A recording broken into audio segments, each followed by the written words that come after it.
Morning class. अभी पिछली कक्षा में हमने दीवानों की हस्ती नामक कविता पढ़ी थी, जिसमें हमने पढ़ा था कि जो मस्त मौला लोग होते हैं वो स्वयं भी खुश रहते हैं और जहाँ जाते हैं वहाँ अपने आसपास लोगों को भी प्रसन्न कर देते हैं। ऐसे लोगों को अपने स्वार्थ से मतलब नहीं होता है, वो सबका ध्यान रखते हैं और सुख दुख को समान रूप से स्वीकार करते हैं और हमेशा आगे बढ़ते रहते हैं अपने उद्देश्य पथ पर। तो बच्चों, इस जो पाठ की इस कविता के प्रश्न उत्तर मैंने लिखित में आपको भेज दिए हैं, लेकिन मुझे लगता है आपको सुनकर और ज़्यादा याद होगा या समझ में आएगा बच्चों। जैसे क्लास में हम लोग डिस्कस कर लेते थे ना, तो चीज़ें हमें याद रहती थी, लेकिन अब वो सिचुएशन नहीं है। तो मुझे लगता है आप मेरी आवाज़ सुनेंगे और आपको प्रश्न याद हो जाएंगे, फिर आपके लिए केवल लिखित काम बचेगा। तो पहला प्रश्न है हमारा, कवि ने अपने आने को उल्लास और जाने को आंसू बनकर बह जाना क्यों कहा है।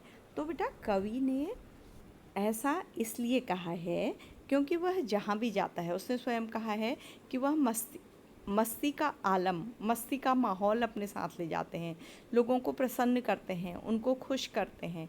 इसलिए लोगों को उनके आने से लगता है कि खुशी आ गई है, और उनका आना खुशी का आना है। और आंसू बनकर बह जाना क्यों कहा है, जाने को। और जब वो लोग, ऐसे लोग किसी जगह से जाते हैं तो वहाँ के लोग क्या हो जाते हैं, दुखी हो जाते हैं। तो इसलिए अगर वो किसी स्थान को छोड़कर जाते हैं तो वहाँ लोग दुखी हो जाते हैं, इसलिए उनके जाने को कवि ने आंसू बनकर बह जाना कहा है। समझ में आ रहा है ना। उनके आने से खुशी का माहौल होता है, क्योंकि अब मस्ती का आलम लेके जाते हैं, वो जहाँ जाते हैं लोगों के मन प्रसन्न हो जाते हैं। और जब ऐसे लोग उस स्थान को छोड़ते हैं तो लोग क्या हो जाते हैं, दुखी हो जाते हैं। बच्चों, आपके संपर्क में भी ऐसा कोई इंसान अवश्य आया होगा कि जब तक वो आपके संपर्क में रहता है या आपसे उसका कोई काम होता है तो आपको उसके साथ बहुत अच्छा लगता है, सहज लगता है। लेकिन जब वो चला जाता है और आपके पास नहीं होता है तो आपको उसके जाने का क्या होता है, दुख होता है। लेकिन कुछ ऐसे लोग भी होते हैं जिनके ना आने से कोई फ़र्क पड़ता है, न जाने से कोई फ़र्क पड़ता है। ठीक है, अगला है बेटा, भिखमंगों की दुनिया में बेरोक प्यार लुटाने वाला कवि ऐसा क्यों कहता है कि वह अपने हृदय पर असफलता का एक निशान भार की तरह लेकर जा रहा है। क्या वह निराश है या प्रसन्न है। ठीक है, तो भिखमंगों की दुनिया कवि ने इसलिए कहा है क्योंकि कवि कहते हैं कि मनुष्य बिल्कुल भिखमंगों की तरह है इस दुनिया में, क्योंकि वह केवल अपने स्वार्थ के लिए अपने अधिकारों की बात करती है, लेने की बात करती है।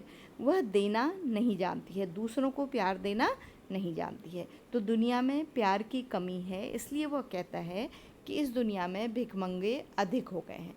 और वो कहता है उसने ऐसे लोगों पर भी प्यार लुटाया है जो दूसरों को कुछ नहीं देते हैं। लेकिन कवि फिर कहता है कि वह समझता है कि वह प्यार और सहानुभूति लोगों के जीवन में लुटाता है, लेकिन वो सभी लोगों को बदलने में असफल रहा है। सभी लोग उसकी बातों से नहीं बदले हैं। वो जैसे स्वार्थी थे और जैसे अपने लिए ही मांगते थे वैसे ही रहे। तो ये असफलता उसको अपने दिल पर क्या लगती है, भारी लगती है। तो वह भारी मन लेकर एक स्थान से दूसरे स्थान जाता है कि वो सभी लोगों को बदल नहीं सका है। तो यहाँ पर कवि अपने इस प्रयत्न में सफल नहीं हो पाया है, इसलिए वह निराश है। लेकिन वह तब भी क्या कर रहा है, आगे बढ़ रहा है, अपने प्रयत्न को क्या रख रहा है, जारी रख रहा है। कविता में ऐसी कौन सी बात है जो आपको सबसे अच्छी लगी। बच्चों, बहुत सी बातें हैं। पहली बात है कि हमें जीवन में क्या रहना चाहिए, खुश रहना चाहिए। कवि अपने जीवन का उदाहरण देकर और मस्त लोगों का उदाहरण देकर कह रहा है कि हमें कभी रुकावटों या असफलताओं से दुखी नहीं होना चाहिए और एक ही जगह पर असफल होने पर रुक नहीं जाना चाहिए।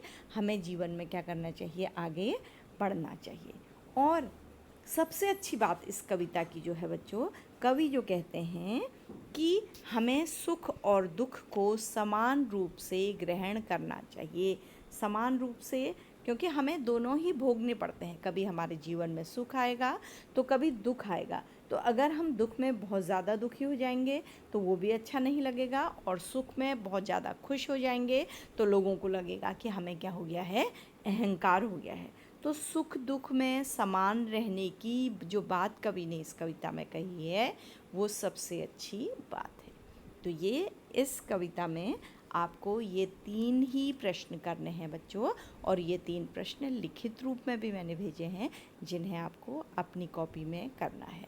अब मुझे पता है कि बच्चों को थोड़ा सा आदत भी हो गई होगी काम करने की, और बच्चों आपने तो मेरे साथ लास्ट ईयर भी काम किया है, तो आप काम कर रहे होंगे, मुझे पूरी उम्मीद है। तो आज की कक्षा को हम वीडियो को यहीं पर समाप्त करते हैं। आप अपना लिखित काम अगर आपने पहली बार नहीं किया है तो कर लीजिएगा, और अगर आपने पहली बार किया है तो आपका रिवीजन हो जाएगा। Then thank class.